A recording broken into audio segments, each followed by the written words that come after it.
Good morning! Mwah! Hello, weekend!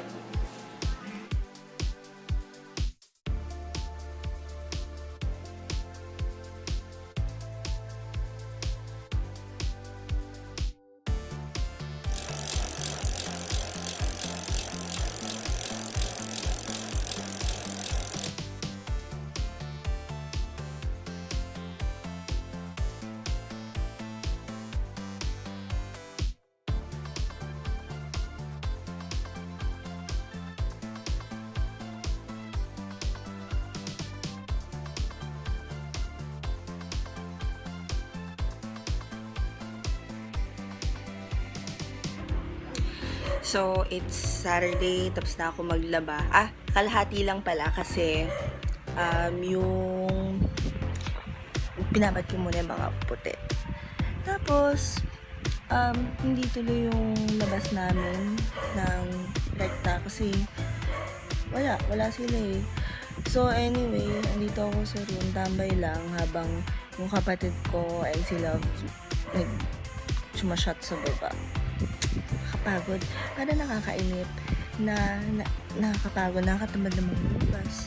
Tapos liquor ban na bukas, pero natamad pa rin ako lumabas.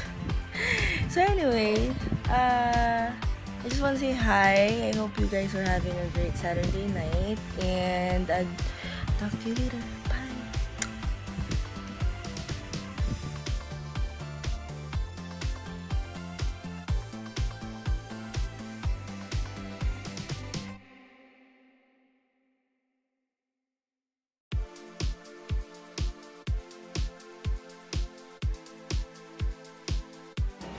Hi, good morning. So, it's Sunday.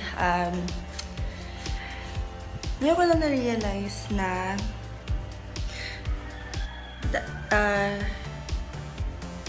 dalawa pa lang ata yung clip ko or tatlo yung clip ko for yesterday's vlog. Pero pa rin ako natutulog. See, ang oily ng mukha ko. My progress in terms of vlogging. Number one, since I'm using my phone, I'd normally use editing para medyo makinis tingnan, ganyan. But then again, I realized my ultimate goal is to actually show yung reality of working from home. So that should include all my flaws. The difference is